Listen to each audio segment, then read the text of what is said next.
नागेंद्रहराय त्रिलोचनाय भस्मांगरागाय महेश्वराय नित्याय शुद्धाय दिगंबराय तस्मै नकाराय नमः शिवाय। श्री शिवाय नमस्तुभ्यम।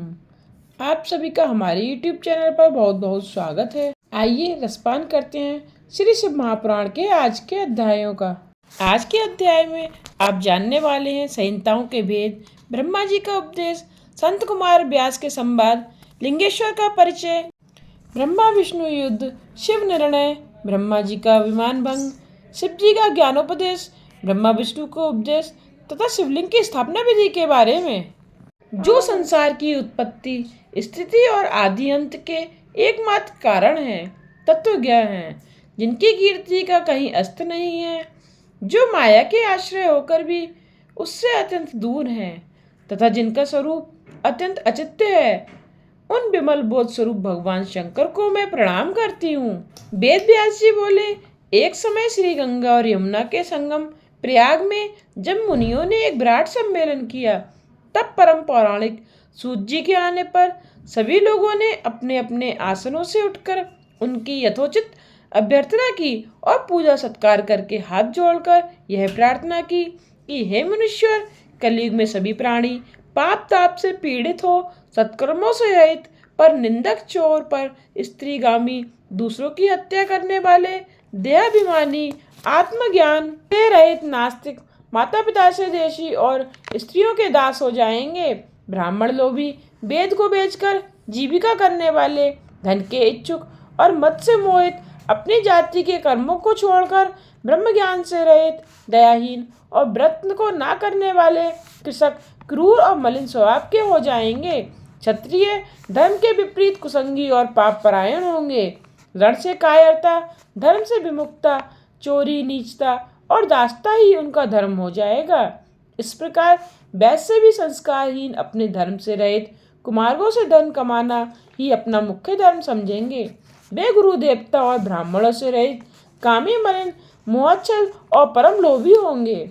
शूद्र भी अपने धर्म को छोड़ तिलक आदि लगाकर ब्राह्मणों को सा आचरण करने वाले, नकली तपस्वी, होम करता, कुटिल ब्राह्मणों के निंदक, धनवान, कुकर्मी, विद्वान, विवादी, धर्मलोक दम्भी, महाअभिमानी, क्रूर, वर्ण धर्म के नाशक, सब वर्णों से उच्च और दुष्कर्मी हो जाएंगे। इस प्रकार स्त्रियों में भी धर्म का नाश हो जाएगा और वे तमोगुण से युक्त, यारवासी, पति से विमुखी, माता पिता की भक्ति से रहित, नित्य रुग्ण रहा करेंगी। ऐसी नष्ट बुद्धि संतानों की परलोक में क्या दशा होगी तथा वे किस कर्म द्वारा सद्गति को प्राप्त होंगे। हे सूत जी, आप इस प्रकार प्रकाश डालिए, क्योंकि हम लोगों को इस बात की बड़ी चिंता है कि जगत की क्या दुर्दशा होगी। परोपकार से बढ़कर दूसरा धर्म नहीं है, अतः इसके लिए जो सर्व सिद्धांतों से मान्य हो, ऐसी कोई सरल युक्ति आप बतलाने की कृपा कीजिए। सूत जी बोले, हे मुनीश्वरों, यह आपने त्रिलोक हितकारी सर्वोत्तम प्रश्न किया है। यह कली के पापों का नाश करने वाला परमार्थदायक शिव पुराण ग्रंथों से उत्तम और वेदांत सागर का भी सर्वस्व है, जिसके पढ़ने सुनने से मनुष्य को सर्वोत्तम शिव गति प्राप्त होती है। वेद व्यास के कहे हुए इस पुराण का बहुत महत्व है। इसके कीर्तन और श्रवण से जो फल प्राप्त होता है, उन सबको मैं नहीं कह सकता, परंतु उसका कुछ महात्म्य मैं आप लोगों से कहता हूँ। ध्यान देकर सुनिए।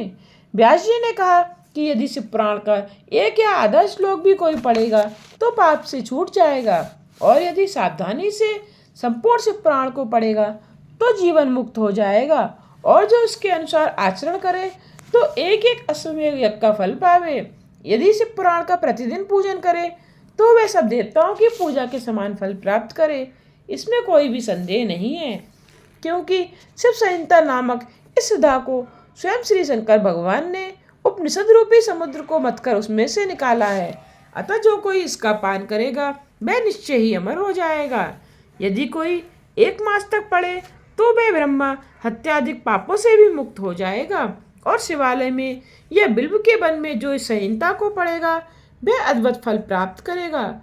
जो श्री भैरव जी की प्रतिमा के सामने इसका 3 बार पाठ करता है, उसके सभी मनोरथ सिद्ध हो जाते हैं। जो कोई चतुर्थी के दिन निराहार रहकर बिल्व के वृक्ष की जड़ में बैठकर इसका पाठ करे तो शिव पूजन के तुल्य फल मिलता है। इसमें शिव जी के दिए हुए धर्म, अर्थ, काम और मोक्ष चारों पदार्थों का विवेचन और उनकी प्राप्ति के उपाय तथा शिव जी की लीला और विज्ञान सब कुछ निहित है। अतएव यह सब प्रकार आदरणीय है। वेद और श्री ब्रह्मा जी की सम्मति के अनुसार श्री शिव ने ही प्रथम इस श्री शिव पुराण की रचना की, जिसमें नंबर 1 पर विश्वेश्वर संहिता, रुद्र संहिता, विनायक संहिता, उमा संहिता, मातृ संहिता, एकादश रुद्र संहिता, कैलाश संहिता, शतरुद्र संहिता, कोटि रुद्र संहिता, सहस्त्र कोटि रुद्र संहिता, वायवीय संहिता और धर्म संहिता, इतनी संहिताएं इस पुराण में सम्मिलित हैं। ये सभी पुण्यतर हैं। इनमें विद्येश्वर, रुद्र, विनायक ये तीनों संहिताएं 10-10 हजार, उमा और मात्र ये तीनों 8-8 हजार और एकादश रुद्र संहिता 13,000, कैलाश संहिता 6,000, शतरुद्र 3,000, कोटि रुद्र 9,000, सहस्त्र कोटि रुद्र 11,000, वायवीय संहिता 10,000 और धर्म संहिता 12,000। इस प्रकार कुल 1,00,000 श्लोकों का यह शिव महापुराण है। परंतु इसे शिव ने अब केवल 24,000 श्लोकों का ही सबके लिए रख दिया है और ये 18 पुराणों में से चौथा पुराण कहा जाता है। परंतु अब इसमें 7 ही संहिताएं हैं। अन्यथा सृष्टि के आरंभ में शिव जी ने इसे 100 श्लोकों में कहा था। अब यह 24,000 श्लोकों वाला शिव पुराण केवल इन 7 संहिताओं में ही शेष रह गया है। विश्वेश्वर संहिता, रुद्र संहिता, शतरुद्र संहिता, श्री कोटि रुद्र संहिता, श्री उमा संहिता, श्री कैलाश संहिता और वायवीय संहिता। जो इस सब संहिता युक्त श्री शिव महापुराण को आदर सहित पूरा पढ़ेगा वह जीवन से मुक्त हो जाएगा। व्यास जी बोले, सूत जी के ऐसा कहने पर उन समस्त ऋषियों ने पूछा, हे महामुने, यदि आप हमें शिव महापुराण सुनाते तो आपकी बड़ी कृपा होती। मुनियों द्वारा ऐसे वचन सुनकर शिव पुराण का स्मरण करते हुए सूत जी बोले, अच्छा, तो अब आप परम दुर्लभ शिव महापुराण को ही सुनिए, जिसमें भक्ति, ज्ञान और वैराग्य तीनों का वर्णन है। हे ऋषियों, पूर्व काल में जब कल्पों का क्षय होता गया और उसके पश्चात और जब इस कल्प का प्रादुर्भाव हुआ, तब सृष्टि संबंधी कार्यों के आरंभ होने पर छठ कुलीन अर्थात 6 कर्मों के करने वाले उत्तम कुल के मुनियों में यह मतभेद उत्पन्न हो गया, यह सबसे परे है या नहीं। तब इसके निर्णय के लिए वे लोग ब्रह्मा जी के पास गए। ब्रह्मा जी ने कहा, जो सबसे पूर्व उत्पन्न हुआ, जिसमें मन वाणी की कोई गति नहीं और जिसमें ब्रह्मा, विष्णु, रुद्र, इंद्रादिक महाभूतों और इंद्रियों आदि से युक्त सारे जगत की उत्पत्ति है, वही सबसे अपर है। वह सर्वज्ञ जगदीश्वर शिव है, जो परम भक्ति से दिखाई पड़ते हैं तथा रुद्रादि सभी देवता जिनके दर्शनों की अभिलाषा रखते हैं। अधिक क्या कहूँ, शिव जी की भक्ति से समस्त सांसारिक जन कष्ट जाते हैं। उसके प्रसाद से भक्ति और भक्ति से ही उसके प्रसाद की प्राप्ति होती है। जैसे बीज के अंकुर और अंकुर से बीज की उत्पत्ति होती है। अतः हे ब्राह्मणों, आप लोग महादेव जी का प्रसाद पाने के हेतु 1000 वर्ष का दीर्घ यज्ञ करें, जिसमें शिव की कृपा से आपको साध्य और साधन का ज्ञान होगा। इन पर मुनियों ने कहा, हे भगवान, यह साध्य और साधन क्या है? ब्रह्मा जी बोले, साध्य शिव का पद है और साधन उनकी सेवा है, परंतु इसके लिए साधन को सर्वथा ही निष्प्रय होना चाहिए। जब इस प्रकार वेद विधि से भगवान शिव की आराधना होती है, तब परमेश पद की प्राप्ति हो जाती है। इस संबंध में स्वयं शिव ने भी कई निर्देश दिए हैं। कानों से सुनना, वाणी से कहना और मन से मनन करना भी एक महान साधन है, क्योंकि वे महेश्वर सर्वथा ही सुनते, कीर्तन करते और मनन करने योग्य हैं। इसलिए साध्य तक पहुंचना हो तो साधन में जुट जाना आवश्यक है। प्रत्यक्ष का ही विश्वास होता है। अतः बुद्धिमान को चाहिए कि पहले गुरु के श्रीमुख से श्रवण कर कीर्तन और मनन द्वारा शिव योग को प्राप्त होवे। संभव है कि साधन से पहले तो कुछ क्लेश प्रतीत हो, परंतु अंत में आनंद ही प्राप्त होता है। मुनियों ने पूछा, हे ब्रह्मा जी, श्रवण और मनन क्या है तथा कीर्तन कैसे किया जाता है? ब्रह्मा जी ने कहा, ईश्वर के रूप, गुण, नाम और उनके विलासों में अपनी पूजा और जप से रुचि बढ़ाना तथा निरंतर अपनी युक्तियों सहित अपने मन को उनके सम्मुख रखना ही मनन और परब्रह्मा महादेवी जी अथवा शंभु भगवान के नाम का बारंबार जप करना ही कीर्तन है तथा दृढ़ होकर भगवत संबंधी शब्दों को कानों से सुनना और उसे चित्त में स्थिर करना ही श्रवण है। जब सत्संग में बैठकर भगवान श्री महादेव जी की कृपा से श्रवण और कीर्तन कर लें तब उसका मनन करें और वही सर्वोत्तम मनन है जिससे आत्मा पवित्र हो जाती है। सूत जी बोले, हे मुनीश्वरों, मैं साधन संबंधी एक प्राचीन इतिहास आप लोगों को सुनाता हूँ। एक समय सरस्वती नदी के तट पर मेरे गुरु पाराशर पुत्र वेद व्यास जी तप कर रहे थे तो संत कुमार जी ने उनके निकट आकर उनसे पूछा, हे भगवान, शिव जी तो प्रत्यक्ष सबके सहायक हैं, फिर आप ऐसा तप क्यों कर रहे हैं? व्यास जी ने उत्तर दिया, मुक्ति के लिए। इस पर संत कुमार जी ने कहा, अवश्य, पहले मुझे भी ऐसा ही भ्रम हुआ था और मंदराचल पर्वत पर जाकर तप करने लगा था, परंतु दयालु शिव जी की आज्ञा से नंदकेश्वर ने आकर मुझे यह बतलाया कि शिव जी के श्रवण कीर्तन और मनन से मुक्ति प्राप्त हो जाती है। तब मेरा सारा भ्रम दूर हो गया। अतः हे ब्राह्मण, आप भी ऐसा ही करें। यह कहकर संत कुमार जी चले गए। इन पर ऋषियों ने सूत जी से पूछा कि जो श्रवण कीर्तन और मनन नहीं करता उस जीव की मुक्ति कैसे होती है तथा बिना यत्न किए ही वह कैसे मुक्ति प्राप्त कर सकता है? सूत जी बोले, हे ऋषियों, श्रवण कीर्तन और मनन करने से असक्त प्राणी यदि शिव जी के लिंगेश्वर की स्थापना कर नित्य उसकी पूजा करे तो वह भी इस अपार भवसागर से तर जाएगा। मुनियों ने पूछा, यह कैसे? बेर मात्र से ही सब देवताओं की पूजा कैसे संभव हो सकती है और लिंगबेर के द्वारा शिव जी कैसे पूजे जा सकते हैं? सूत जी बोले, हे मुनीश्वरों, यह स्वयं शिव ने कहा है, किसी अन्य ने नहीं। मैंने श्री गुरु मुख से सुना है कि एक शिव जी ब्रह्मरूप और निष्फल अर्थात कला रहित और कला सहित भी हैं। इस निष्फल से निराकार लिंग की प्रधानता है, परंतु वे सभी कलाओं से युक्त हैं, इसलिए शिव का साकार बेस्वरूप भी हो जाता है तथा इस साकार और निराकार से ही शिव ब्रह्मा संज्ञक भी हो जाते हैं। इसी से लोग उन दोनों स्वरूपों की पूजा करते हैं। अन्य देवों में यह तत्व नहीं है। यही कारण है कि वे निष्फल लिंग रूप पूजित नहीं जाते। ब्रह्म पदवी तो केवल शंकर जी को ही प्राप्त है। इस वेदांतर सार ओम प्रवण के लिए भी संत कुमार जी ने मंदराचल पर्वत पर श्री नंदकेश्वर से प्रश्न किया था, जिस पर नंदकेश्वर ने यह स्पष्ट कहा था कि शिव जी इस प्रकार पूजनीय हैं। कलापूर्ण भगवान शिव का बेद पूजन लोक सम्मत है और वेद ने जिसको आज्ञा दी है। संत कुमार जी ने लिंगबेर की उत्पत्ति पूछी तो नंदकेश्वर ने कहा कि पूर्व काल में जब ब्रह्मा और विष्णु में युद्ध हुआ तो उनके बीच में निष्फल शिव जी ने स्तंभ रूप से प्रकट होकर विश्व संरक्षण किया था और तभी से महादेव जी का निष्फल लिंग और सकल बेर जगत में प्रचलित हुए।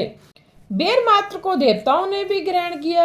इससे शिव जी के अतिरिक्त बेर लिंग से देवताओं की पूजा होने लगी और वही उसका फलदाता हुआ, परंतु शिव जी के लिंग और बेर दोनों ही पूजनीय हुए। नंदकेश्वर बोले, पूर्व में जब श्री विष्णु अपने सहायकों सहित श्री लक्ष्मी जी के साथ से सैया पर शयन कर रहे थे तब ब्रह्म देवताओं में श्रेष्ठ ब्रह्मा जी स्वयं ही वहां जा पहुंचे और विष्णु जी को पुत्र कहकर पूछने लगे कि पुत्र उठ, मुझे देख, मैं तेरा ईश्वर यहाँ आया हूँ। इस पर ब्रह्मा जी के भीतर क्रोध तो हुआ, परंतु उसे दबाकर उन्होंने ब्रह्मा जी से कहा कि पुत्र, तुम्हारा कल्याण हो, आओ बैठो, मैं तुम्हारा पिता हूँ, कहो कि तुम्हारा मुख टेढ़ा क्यों हो गया है? ब्रह्मा जी बोले, समय के फेर से तुम्हें अभिमान हो गया है। मैं तुम्हारा रक्षक ही हूँ, किंतु समस्त जगत का पिता मैं हूँ। बोले, चोर, तू अपना बड़प्पन क्या दिखाता है? सारा जगत तो मुझ में निवास करता है। तू मेरी नाभि कमल से प्रकट हुआ, मुझसे ही ऐसी बातें करता है। नंदकेश्वर बोले, जब इस प्रकार रजोगुण से मुग्ध उन दोनों में विवाद होने लगा तब वे दोनों अपने को प्रभु कहते कहते एक दूसरे का वध करने को तैयार हो गए और युद्ध छिड़ गया। हंस और गरुड़ पर बैठे दोनों ईश्वर परस्पर युद्ध करने लगे। उनके वाहन भी लड़ने लगे। ब्रह्मा जी के वक्ष स्थल से विष्णु जी ने अनेक अस्त्रों का प्रहार कर उन्हें व्याकुल कर दिया।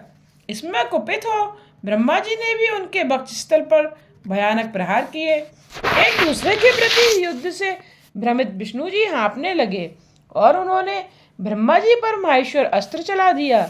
इससे ब्रह्मा जी को चोट लगी और उन्होंने पाशुपत से विष्णु के वक्ष स्थल पर आघात किया। पारस्परिक आघातों से देवता लोग अत्यंत घबराए। यह हमारी सृष्टि शिव जी की है कि जिन त्रिशूलधारी की इच्छा के बिना कोई एक तिनका भी इधर उधर नहीं कर सकता, हम लोग शिव जी के पास जाते हैं। ऐसा कहकर देवगढ़ चंद्रशेखर श्री महादेव जी के पास गए। महादेव जी अपनी सभा में उमा सहित सिंहासन पर विराजमान थे। देवताओं ने साष्टांग दंडवत कर महादेव जी को नमस्कार किया। उनको नमस्कार करके देख शिव जी ने उन्हें अपने पास बुला लिया और बोले, पुत्रों, तुम कुशल से तो हो? मैंने सुना है कि ब्रह्मा और विष्णु परस्पर युद्ध कर रहे हैं और तुम लोग बड़े दुखी हो। अच्छा, तो मैं अपने गणों के साथ चलता हूँ, तुम लोग भय ना करो। यह कहकर शिव जी ने अपने गणों को वहां चलने की आज्ञा दी। इसके साथ ही स्वयं भी अपने भद्र रथ पर आरूढ़ हो चलने को तैयार हुए। देवताओं सहित इंद्र भी उनके साथ हो लिए। वहां पहुंचकर शिव जी आकाश मंडप में बादलों में छिपकर ब्रह्मा विष्णु का युद्ध देखने लगे। शिव जी ने देखा ब्रह्मा और विष्णु परस्पर एक दूसरे के वध की इच्छा से माहेश्वर और पाशुपात अस्त्र का प्रयोग कर रहे हैं। इस रूप को देख निष्फल शिव जी से रहा गया और उनका युद्ध शांत करने के लिए महाअग्नि के तुल्य एक स्तंभ के रूप में उन दोनों के मध्य में जा खड़े हुए। फिर तो उस महाअग्नि के प्रकट होते ही दोनों अस्त्र स्वयं शांत हो गए। अस्त्रों के शांत होने पर उस अद्भुत दृश्य को देखकर ब्रह्मा और विष्णु परस्पर कहने लगे कि यह इंद्रियातीत अग्नि स्वरूप स्तंभ क्या है, हमें इसका पता लगाना चाहिए। ऐसा निश्चय कर दोनों वीर उसकी परीक्षा के लिए बहुत ही शीघ्र वहां से चले। भगवान विष्णु ने सूकर का रूप धारण किया और उसके मूल को देखने के लिए नीचे चले तो ब्रह्मा ने हंस का रूप धारण कर ऊपर गमन किया। विष्णु जी पाताल में बहुत दूर चले गए, परंतु स्तंभ का अंत न मिला। तब वे पुनः युद्ध भूमि में लौट आए। उधर ब्रह्मा ने आकाश में जाकर केतकी का फूल देखा तो उन्हें विश्वास न हो गया कि मैंने स्तंभ का अंत देख लिया। तब वे उस केतकी के फूल को लेकर विष्णु के पास आए तो विष्णु ने उनके चरण पकड़ लिए। उस समय ब्रह्मा के छल को जानकर शिव जी को प्रकट होना पड़ा और विष्णु भगवान ने इनके भी चरण पकड़ लिए। विष्णु की महानता से प्रसन्न हो गए और बोले, हे विष्णु जी, तुम सत्यवादी हो, अतः मैं तुम्हें अपनी समानता प्रदान करता हूँ। नंदकेश्वर बोले, महादेव जी ने ब्रह्मा जी पर क्रोधित हो अपनी भुजाओं के मध्य से भैरव को प्रकट किया, जिसने नमस्कार कर उनसे आज्ञा मांगी। शिव जी ने आज्ञा दी कि तुम अपनी तलवार से ब्रह्मा का पूजन करो। यह आज्ञा पाते ही भैरव जी ने ब्रह्मा के सिर के केस जा पकड़े। ब्रह्मा थर थर कांपने लगा। भैरव जी ने ब्रह्मा का मिथ्या भी 5वां सिर काट लिया। जब भैरव जी ने उनके अन्य सिरों को काटना चाहा तब ब्रह्मा जी भैरव जी के चरणों में गिर गए। यह देखकर श्री विष्णु भगवान ने शिव जी के चरणों का आश्रय लिया और हाथ जोड़कर प्रार्थना की कि आरंभ में भी आपने ही कृपा करके इन्हें 5वां सिर प्रदान किया था, अतः इन्हें क्षमा करें। शिव जी की आज्ञा से भैरव ने ब्रह्मा को छोड़ दिया। तब वे फिर बोले, तुमने अपनी प्रतिष्ठा और ईश्वरत्व पाने के लिए छल किया था, इसलिए तुम सत्कार स्थान और उत्सव से भिन्न किए जाते हो। ब्रह्मा जी बोले, हे स्वामिन, वरद मुझे मेरा 5वां सिर दे दो। भगवान बोले, हे पुत्र, मैं जगत की स्थिति को ना बिगड़ने दूंगा। जो अपराधी है उन्हें तुम दंड दो और लोक मर्यादा का पालन करो। मैं तुम्हें वरदान देता हूँ कि आज से तुम गणों के आचार्य हुए, अतः तुम्हारे बिना कोई भी यज्ञ पूर्ण न होगा। ऐसा कहकर भगवान शिव केतकी के पुष्प से बोले, अरे मिथ्याभाषी दुष्ट केतकी, तू तुरंत यहाँ से भाग जा, तू मेरी पूजा के योग्य नहीं है। जब शिव गणों ने उन्हें दूर भगा दिया तब केतकी शिव जी की प्रार्थना करने लगी, हे नाथ, मुझे कुछ तो सफल कीजिए तथा मेरे पापों को दूर कीजिए। शिव जी ने कहा, मेरा वचन मिथ्या नहीं होता, तू मेरे भक्तों के योग्य है और इस प्रकार तेरा भी जन्म सफल हो जाएगा और मेरी मंडल रचना का सिरमौर तू ही बनेगा। नंदकेश्वर बोले, हे संत कुमार, ब्रह्मा विष्णु हाथ जोड़कर शिव जी के अगल बगल में जा बैठे और उनका पूजन करने लगे। तब ब्रह्मा एवं विष्णु से पूजित शिव जी प्रसन्न हो उनसे कहने लगे, हे वत्सों, तुम्हारी पूजा से मैं अत्यंत प्रसन्न हूँ। आज से इस दिन का नाम शिवरात्रि नाम से प्रसिद्ध एक बड़ा पवित्र दिन होगा, जो कि शिव चतुर्दशी नाम से मेरी तिथि मानी जाएगी। शिवरात्रि के दिन जो मेरे लिंग की पूजा करेगा वह सृष्टि विधायक तक होगा। यदि कोई जितेंद्रिय और निराहार रहकर 1 वर्ष तक निरंतर मेरी पूजा करेगा वह बड़ा तपस्वी है, परंतु जो एक दिन शिवरात्रि को मेरी प्रिय तिथि पर प्रपंच रहित होकर मेरी पूजा करेगा वह भी उसके ही समान हो जाएगा। क्योंकि जैसे चंद्र दर्शन से समुद्र उमड़ता है वैसे ही यह दिन भी मेरी भक्ति को उमड़ाने वाला है। मेरा स्तंभ रूप जो मैं पहले प्रकट हुआ अर्धा नक्षत्र है। यदि कोई अगहन में आद्र नक्षत्र में उमा सहित मेरा दर्शन करता है वह मुझे कार्तिकेय से भी अधिक प्रिय है। इस पुनीत पर्व के दर्शन से ही महाफल प्राप्त होता है और पूजन का फल तो वाणी से कहा ही नहीं जा सकता। इस स्थान में जहाँ मैं लिंग रूप में प्रकट हुआ हूँ इसका यही नाम होगा और यह पूजन के समय छोटा हो जाएगा। यह भक्ति मुक्तिदायक होने के साथ ही दर्शन, स्पर्श और ध्यान द्वारा आवागमन से छुड़ाने वाला है।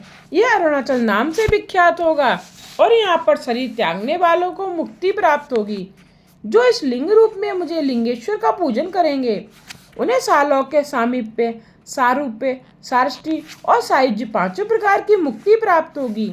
ब्रह्मा विष्णु के युद्ध में जितनी सेना मारी गई थी उन सबको शिव जी ने अमृत बरसाकर जीवन दान प्रदान किया और उन दोनों की परस्पर शत्रुता को भी यह कहकर समाप्त कर दिया कि मेरे सकल और निष्फल 2 स्वरूप हैं।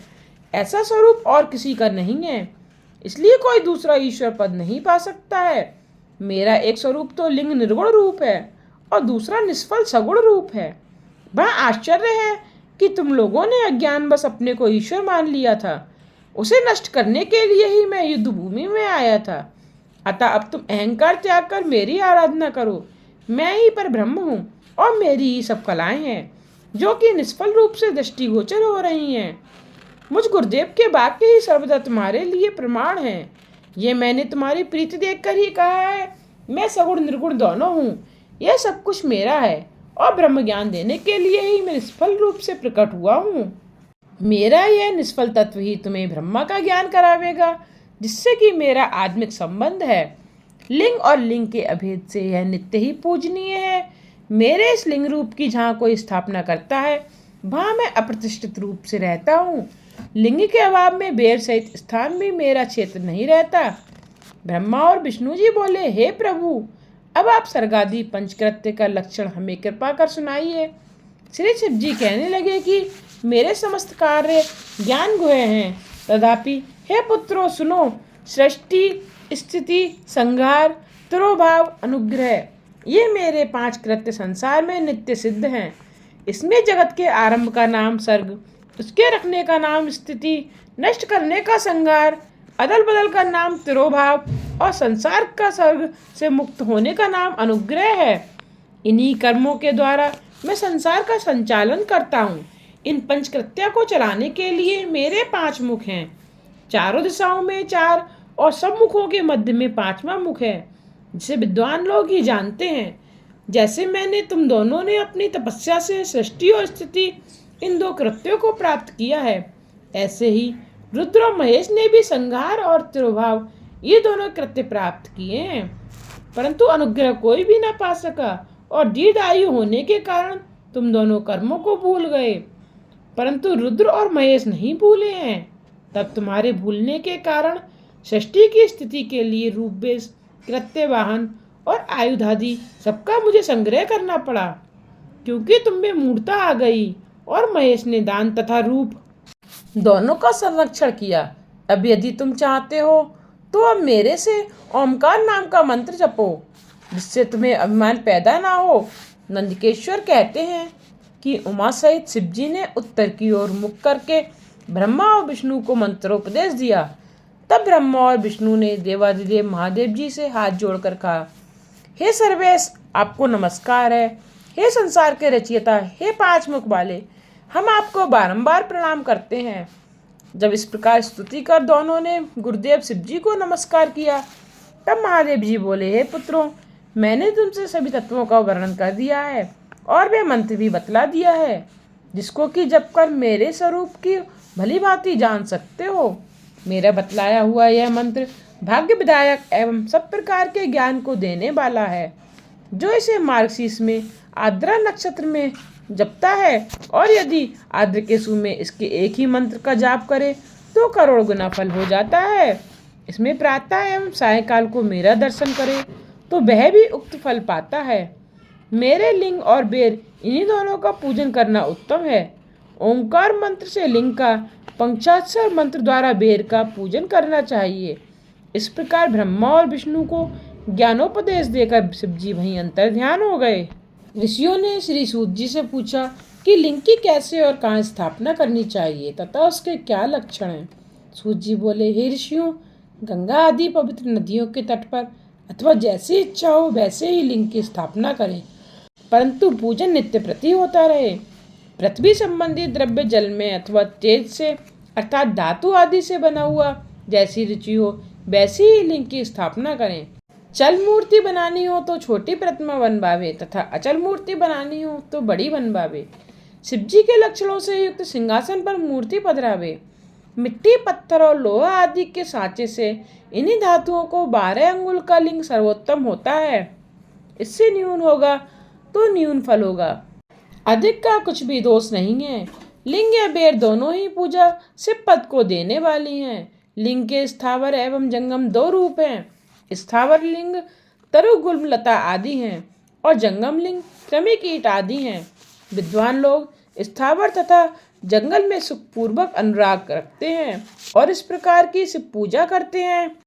कोई भक्त शिव की गोद में श्री माँ को बैठाकर उनकी पूजा करते हैं। शिव को गुरु जानकर स्नान, वस्त्र, गंध, पुष्प, धूप, दीप, तांबूल निवेदन, नैवेद्य, अर्घ, तर्पण आदि नमस्कार आदि करें। पिसी हुई मिट्टी में गोबर मिलाकर अथवा कनेर के पुष्प, अनेक प्रकार के फल, गुड़, मक्खन, भस्म, अन्न या जैसी इच्छा हो वैसा ही लिंग बनाकर उनकी पूजा करें। कोई भक्त अपने हाथ के अंगूठे को ही शिव मानकर उनकी पूजा कर लेते हैं।